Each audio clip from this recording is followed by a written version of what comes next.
श्रियकान्ताय कल्याणनिधये निधयेतिनाम् श्रीवेङ्कटनिवासाय श्रीनिवासाय मङ्गलम् लक्ष्मी सविभ्रमालोक सुभ्रूविभ्रमचक्षुषे चक्षुषे सर्वलोकानां वेङ्कटेशाय मङ्गलम् श्रीवेङ्कटाद्रिशृङ्गाग्रमङ्गलाभरणाङ्गये मङ्गलानां निवासाय श्रीनिवासाय मङ्गलम् सर्वावयव सौन्दर्य सम्पदा सर्वचेतसां सदा सम्मोहनायास्तु वेङ्कटेशाय मङ्गलम् नित्याय निरवध्याय सत्यानन्दचिदात्मने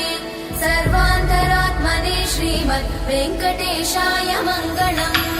स्वतः सर्वविदे सर्वशक्तये सर्वशेषिने सुलभाय सुशीलाय वेङ्कटेशाय मङ्गलम्।